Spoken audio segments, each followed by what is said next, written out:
করার জন্য যদি শাপলা চত্বর কায়েম করতে হয়, উলামায়ে কেরাম শাপলা চত্বর কায়েম করে এই দিনকে হেফাজত করার জন্য যদি ফাঁসির কাস্টে ঝুলতে হয়, উলামায়ে কেরাম ফাঁসির কাস্টে ঝুলে এই দিনকে হেফাজত করার জন্য যদি সর্বস্ব বিলীন করতে হয়, উলামায়ে কেরাম তাও করে। জোরে বলে ঠিক কিনা? সম্মানিত হাজিরিন, যতদিন এই জামিয়া মাদানিয়া নৌহাল মাদ্রাসা থাকবে, যতদিন দারুল উলুম দেওবন্দের সিলসিলা থাকবে, কোনো বাতিল উলামায়ে কেরামের দিকে, ইসলামের দিকে বাঁকা চোখে তাকাতে পারবে না। জোরে বলে ঠিক কিনা? সম্মানিত হাজিরিন, আসুন, এই জন্য আমি আয়াত পড়েছি। আল্লাহ তাআলা বলেন, ইন্নামা ইয়াখশাল্লাহা মিন ইবাদিহিল উলামা। আল্লাহ রাব্বুল আলামিন বলেন, আল্লাহকে সবথেকে বেশি ভয় করে, আল্লাহকে সবথেকে বেশি চিনে কে? জোরে বলেন, কে চিনে?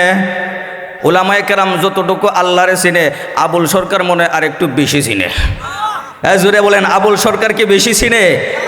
আরে ও নিজেকে তো চিনে না, ওর নিজের অস্তিত্ব তো বুঝে না, যার কারণে আল্লাহ সম্পর্কে কটূক্তি করার মতো দুঃসাহস আছে। জোরে বলে ঠিক কিনা?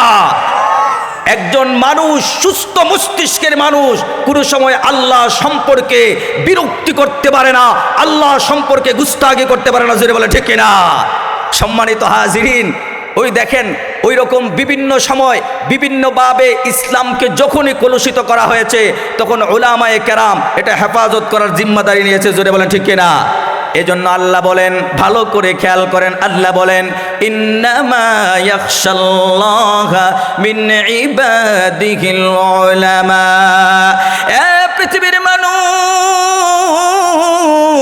এই জমিনের মাঝে যতদিন পর্যন্ত হক্কানি উলামায়ে কেরাম থাকবে, যতদিন পর্যন্ত হুসাইন আহমদ মাদানী থাকবে, তার অনুসারীরা থাকবে, আল্লামা আহমদ শফি থাকবে, তার সন্তানেরা থাকবে, আল্লামা জুনাইদ বাবু নগরী থাকবে, তার সন্তানেরা থাকবে, এই দিনকে কেউ কোনোদিন পরাজিত করতে পারবে না। কারণ ওই উলামায়ে কেরাম আল্লাহকে যতটুকু চিনে, আল্লাহকে যতটুকু মানে, পৃথিবীর কেউ ততটুকু চিনে না এবং আল্লাহকে মানে না। জোরে বলেন ঠিক কিনা? হযরতে আবু বকর সিদ্দিক রাদিয়াল্লাহু তাআলা আনহু, আল্লাহর নবী, বিশ্ব নবী রাহমাতাল লিল আলামিনের কাছে গেলেন, নবী গো, আপনি তো একদিন দুনিয়াতে থাকবেন না, এই দিন কিয়ামত পর্যন্ত জমিনের মধ্যে কেমনে চলবে? আল্লাহর নবী বলে, হ্যাঁ সাহাবায়ে কেরাম, ও আবু বকর, আমি দুনিয়া থেকে বিদায় হয়ে গেল, তোমার মতো আবু বকর তৈরি করে যাচ্ছি, উমর তৈরি করে যাচ্ছি, উসমান তৈরি করে যাচ্ছি, আলী তৈরি করে যাচ্ছি, 1,25,000 সাহাবায়ে কেরাম দিনের সৈনিক আমি তৈরি করে যাচ্ছি। আমি দুনিয়া থেকে গেলেও এই সৈনিকেরা আমার দিনের ঝান্ডাকে উঁচু করে রাখবে। জোরে বলেন ঠিক কিনা? প্রিয় হাজিরিন, ভালো করে খেয়াল করেন, আল্লাহর নবী, বিশ্ব নবী রাহমাতাল লিল আলামিন যখন দুনিয়া থেকে বিদায় হয়ে গেলেন, তখন কিছু মানুষ যাকাত দিবে না বলা শুরু করে দিল, আমরা যাকাত দিব না। আল্লাহর নবীর সাহাবী আবু বকর একেবারে নরম ছিলেন, আবু বকরের মন একেবারে নরম ছিল। এবার উমর বলতেছে, আবু বকর, এই মুহূর্তে আল্লাহ নবী, বিশ্ব নবী রাহমাতাল লিল আলামিন দুনিয়া থেকে বিদায় নিয়েছেন। এখন যারা যাকাতের বিরুদ্ধে গেছে, তাদের বিরুদ্ধে কঠোরতা করার দরকার নাই, তাদের বিরুদ্ধে অ্যাকশনে যাওয়ার দরকার নাই, কারণ তাহলে আমাদের মধ্যে বিভেদ ঘটে যাবে, ইসলামের মধ্যে যুদ্ধ বেজে যাবে, কারণ আল্লাহর নবী নাই, এমনিই তো আমরা একটু দুর্বল হয়ে গেছি।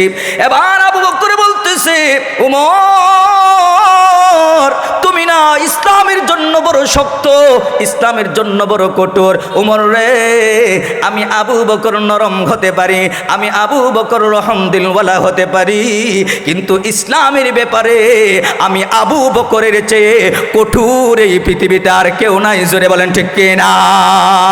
হযরতে আবু বকর বলে, উমর, কান পেতে শুনে রাখো, আল্লাহর নবী, বিশ্ব নবী রাহমাতাল লিল আলামিনের জামানায় যারা যাকাত দিত, ওরা যদি একটা রশিও অস্বীকার করে, আল্লাহর নবীর হাতে যারা যাকাত দিত, এরা যদি বলে আমরা একটা রশি কম দিব, আমি আবু বকর মানব না, কারণ আমার নবীর কাছে যা যাকাত দিয়েছে এর থেকে একটা ইঞ্চি কম দিলেও আমি মানব না, কারণ আমার নবী এই দিনটাকে আমাদের কাছে আমানত রেখে গেছে, এই দিন আমাদের কাছে আমানত। জুড়ে বলেন ঠিক কিনা? এ প্যারে হাজিরিন, এবার আবু বকর জিগায়, নবী আমরাও তো একদিন দুনিয়াতে থাকবো না, আপনার দিন পৃথিবীতে কারা জিন্দা রাখবে, কারা এই দিনের জান্ডা উঁচু করে রাখবে? আল্লাহর নবী বলে, আবু বকর তোমরা যাদেরকে বানাইবা, তোমরা যাদেরকে সবক দিবা, তোমরা যাদের পিছনে মেহনত করবা, খায়রুল কুরুন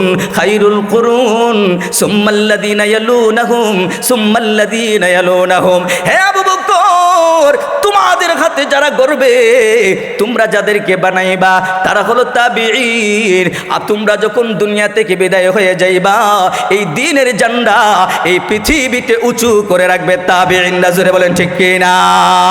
এবার আবু বকর বলে, ওগো নবীজি,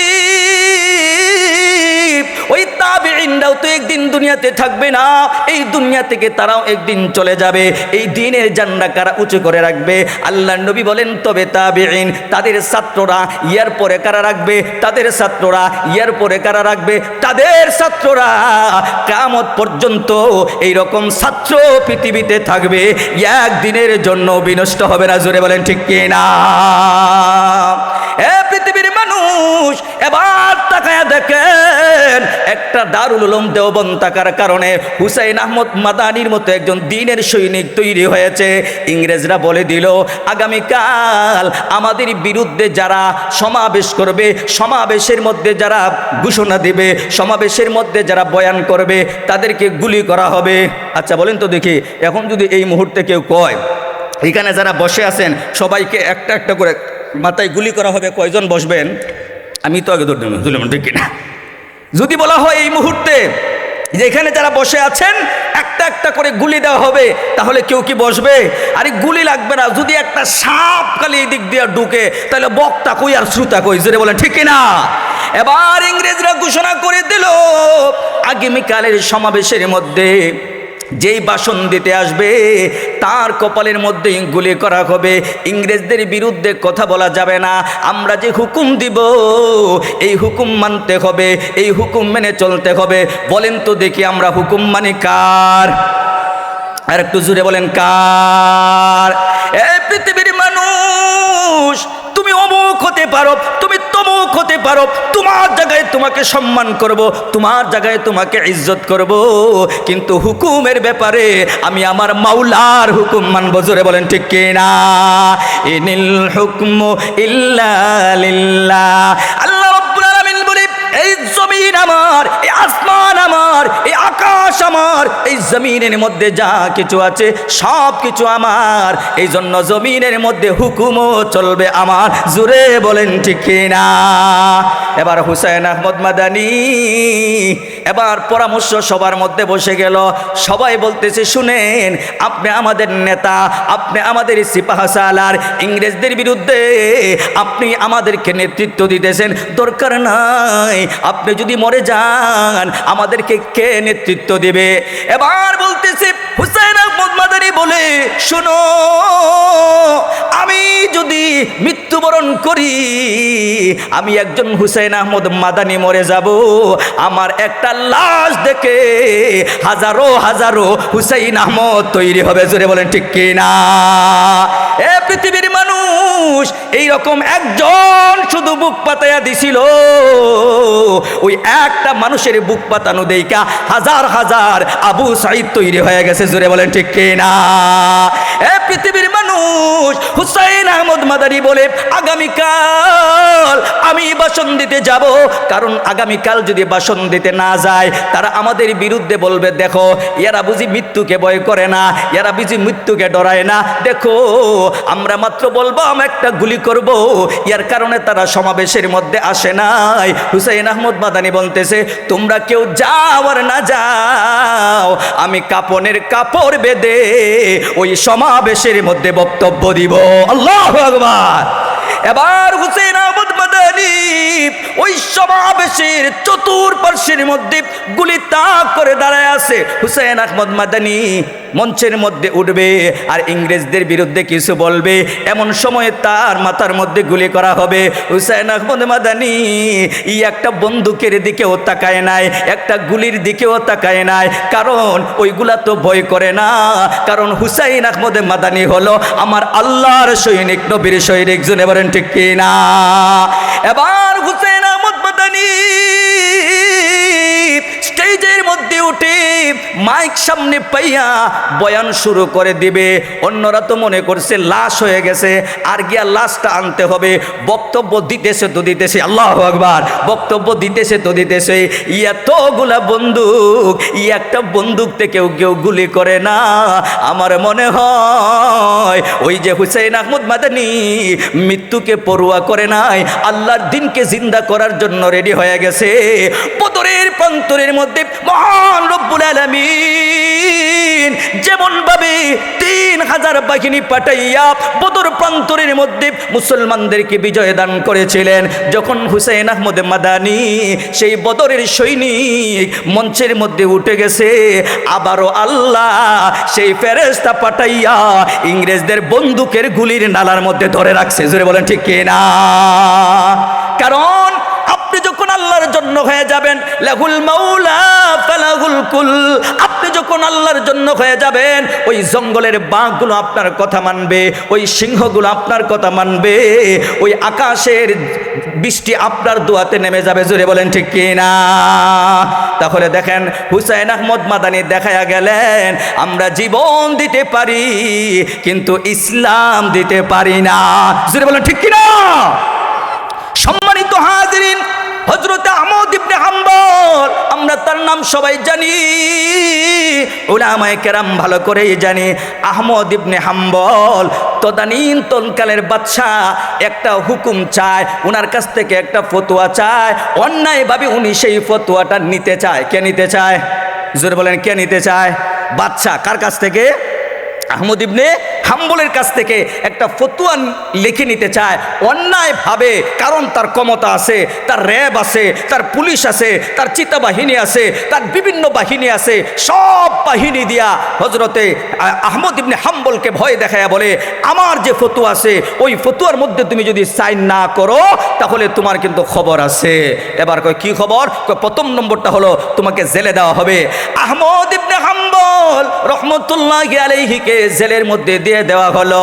এবার জেলের মধ্যে তাকে দিয়া এক ওয়াক্ত খাবার দেয় না, 2 ওয়াক্ত গেল খাবার দেয় না, 3 ওয়াক্ত গেল খাবার দেয় না, 1 দিন গেল খাবার নাই, 2 দিন গেল খাবার নাই, 3 দিন গেল খাবার নাই। আচ্ছা বলেন তো দেখি, 3 দিন পর্যন্ত যদি কোনো মানুষ না খায় শক্তিশালী থাকবো না দুর্বল হয়ে যাইব? 1 ওয়াক্ত না খেলে তো হেড ঘুরে যায়, ঠিক না? এবার আহমদ ইবনে হাম্বল 3 দিন পর্যন্ত কোনো খাবার নাই, না খাইতে একেবারে দুর্বল হয়ে গেছে। ওই বাচ্চা মনে করেছে 3 দিন পর্যন্ত না খাইয়া দুর্বল হয়ে যাবে, এরপরে নিজের দুর্বলতাকে বাঁচানোর জন্য আমার ফতোয়ার মধ্যে সাইন করে দিবে। এবার 3 দিন পরে আবার গেছে, গিয়ে বলতেছে আহমদ ইবনে হাম্বল কি ব্যাপার, কয়দিন ধরে খাইছো না? কয় 3 দিন হয়ে গেছে। কয় যদি ফতোয়ার মধ্যে সাইন না করো এই 3 দিন থাকবে না, 6 দিন হবে, ওই 6 দিন থাকবে না, 9 দিন হবে, ওই 9 দিন থাকবে না, 12 দিন হয়ে যাবে, 12 দিন থাকবে না, বাড়তে থাকবে। যতদিন পর্যন্ত সাইন না করবা ততদিন পর্যন্ত তোমাকে রেহাই দেওয়া হবে না। এবার আহমদ ইবনে হাম্বল কি বলে দেখেন, এবার আহমদ ইবনে হাম্বল হাম্বল বলে, ও বাচ্চা, আমি আল্লাহর নবী, বিশ্ব নবী মুহাম্মদুর রাসূলুল্লাহর সৈনিক, আমি আল্লাহর সৈনিক, আমাকে ভয় দেখায় কোনো লাভ নাই, আমার জীবন যেতে পারে কিন্তু আল্লাহর হুকুমের বিরুদ্ধে আমার কলম চলতে পারে না। জোরে বলেন ঠিক কিনা? এবার আহমদ ইবনে হাম্বল রে কই এমনি হইতো না, কি করতে হবে? এবার জল্লাদকে ডাকা হলো। জল্লাদ আসছে, আহমদ ইবনে হাম্বলকে বলতেছে, তোমার শরীরের কাপড়গুলো খুলে ফেলো। জোরে বলেন নাউজুবিল্লাহ। শরীরের কাপড়গুলো খুলে ফেলো। এবার আহমদ ইবনে হাম্বলের শরীরের কাপড়গুলো খুলে ফেলা হলো। এবার পিঠটা উদাম হয়ে গেছে, পিঠের মধ্যে আর কিছু নাই। এবার জল্লাদকে বলতেছি, আহমদ ইবনে হাম্বলের পিঠের মধ্যে আঘাত করো। জোরে বলেন নাউজুবিল্লাহ। আহমদ ইবনে হাম্বল কত বড় আল্লাহর ওলি, যে মাযহাব নিজের পক্ষ থেকে, মাযহাবের 4 জন ইমামের মধ্যে একজন ইমাম, এত বড় বুজুর্গ, এত বড় আল্লাহর ওলি, এত বড় আলেমকে পিঠের মধ্যে চাবুক দ্বারা আঘাত করতেছে। আহমদ ইবনে হাম্বলের পিঠ থেকে রক্ত পিনকি মেরে বের হয়ে গেছে, আরো রক্ত বের হইতেছে, আরো রক্ত বের হইতেছে। আহমদ ইবনে হাম্বলকে মারতে মারতে পিঠটাকে জাজরা করে দিয়েছে। এবার ওই বাচ্চা আবার আহমদ ইবনে হাম্বলের কাছে আসছে। আহমদ ইবনে হাম্বল, আমি কে ভালো কইরাই চিনছ, আমি কিন্তু যখন কঠিন হয়ে যায়, একেবারে কঠিন থেকে কঠিন হয়ে যায়, এবার বলো সাইন করবা নাকি আঘাত আরো বাড়তে থাকবে? আহমদ ইবনে হাম্বল বলে, আঘাত বাড়াইতে থাকো, তোমার যত শাস্তি আছে দিতে পারো। আমি আহমদ ইবনে হাম্বল আল্লাহর সৈনিক, আল্লাহর বিরুদ্ধে আমার কলম যাবে না। জোরে বলেন ঠিক কিনা?